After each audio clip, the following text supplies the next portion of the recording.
President Trump is addressing the nation tonight, and because we taped earlier in the day, we don't know yet what he's going to say or which museum he'll be putting his name on. But come on, Museum of African American History and Culture. But there is one person who does know what's in the speech, and he sure is making the most of it. Trump's longtime teleprompter operator is accused of using inside knowledge to cash in on prediction markets, allegedly making more than $100,000 by betting on what the president would or would not say. Honestly, respect. You know what I'm saying? Oh, I know people are going to say it's cheating if he knows what words are in the prompter, but with Trump, that's not a sure thing. For example, let's say he puts a bet down that Trump is going to read the word magnificent in a speech. And just across the bridge in front of Arlington Cemetery, we're building a magnificent, really beautiful. Does that count? Does that count? I hope it does, because I put a 200 large on it. Now, obviously, using a teleprompter to win bets is a recipe for trouble. I mean, I read from a prompter, and I know our operator would never purple bananas, purple bananas, purple bananas. God damn it, Christina! But I assume Trump is cool with this. I mean, game recognized game. He's on unpaid administrative leave right now. There are very strict ethical guidelines here at the White House. But did she just say there are very strict ethical guidelines at the White House? This is like claiming that Love Island has a dress code. Nice try. Let's move on to someone in the West Wing who's slightly less important than the prompter guy, JD Vance, vice president and the weak link in your improv group. He's been on the podcast circuit lately to plug his memoir and share a bit about himself, but I feel like he's oversharing. The thing I couldn't get over Biden is the way that he ate ice cream. I mean, it's like, you know, we could bring some of this stuff up, but it's like they would get him eating ice cream in the most ridiculous, suggestive way imaginable. Suggestive? I mean, I remember seeing Joe Biden eating ice cream, but I don't remember pitching a tent over it. You ever meet someone with a kink and they assume you have it too? Man, look at that goat just teasing us. But if you actually look at Joe Biden eating ice cream, there's nothing suggestive about it. I mean, look at this. The man uses his teeth. He's biting it like a shark. Either JD Vance doesn't know what he's talking about, or I've been giving blowjobs wrong this whole time.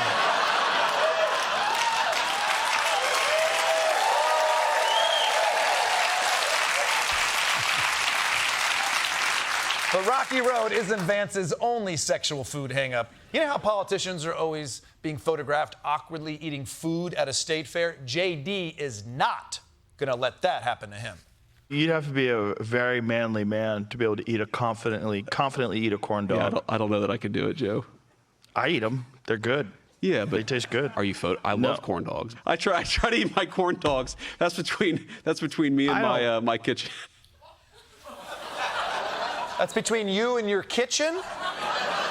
Yeah, that's right. JD's not one of those losers eating corn dogs in public. He's eating his corn dogs alone over his sink in the dark. Who's making a fool of himself now? Why do you have this gay panic, dude? Nobody's gonna think the corn dog is a penis. I mean, it's a hot dog, so there is some rat penis in there, but it's not like in a gay way. But JD Vance wasn't just there to list his top 10 most arousing foods. He also clued Joe Rogan in on the U.S. strategy for the war in Iran. We're not just going to do something open-ended indefinitely. We're not just going to bomb and bomb and bomb. We're going to try to use our military force as one of the many tools that we have to solve the problem. Yeah, I love that. Our military shouldn't just be used to bomb without any strategy. Great idea, JD. Oh, quick suggestion. Instead of flying to Austin to tell it to this podcaster, why don't you walk down the hall and tell it to your boss, the President of the United States?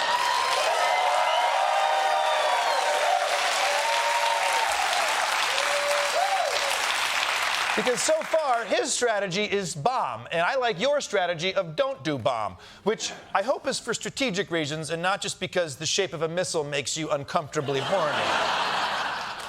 Now, you might be wondering, does this guy even know that he's the vice president? Don't worry, he knows.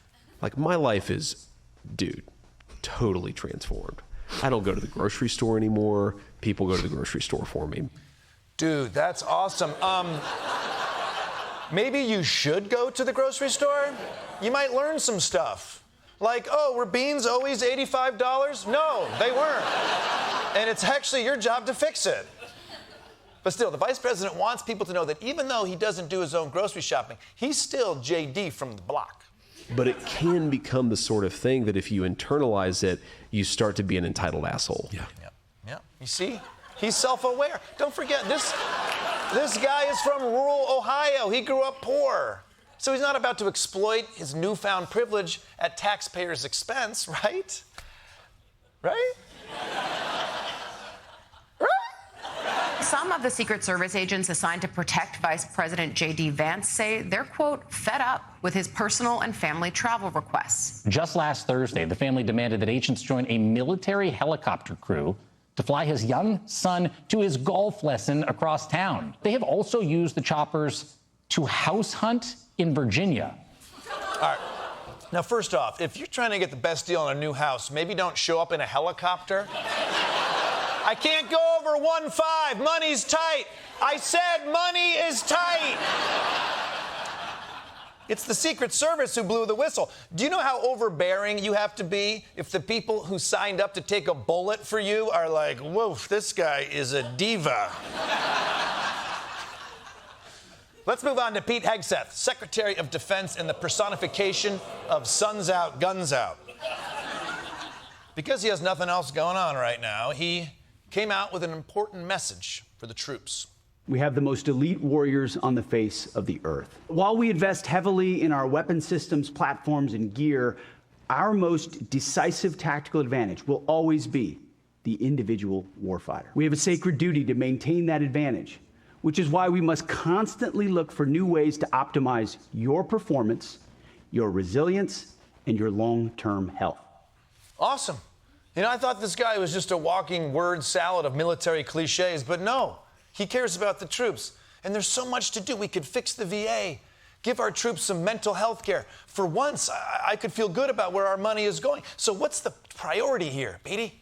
Today, I'm authorizing a new screening program for testosterone deficiency for our service members, ensuring you have the right testosterone levels to operate at your absolute best. Hell yeah. This Secretary of War up policy a lot. It's kind of a problem. So wait, am I understanding this correctly? He thinks the biggest problem facing troops is low T? Wait, are the Marines pulling the trigger with their rock-hard cocks? You know, every time you look at what this administration is up to, you always find the most insane combination of audacity and stupidity. But after all this time, I do think there's something we can do about it. All it takes is purple bananas, purple bananas, purple bananas.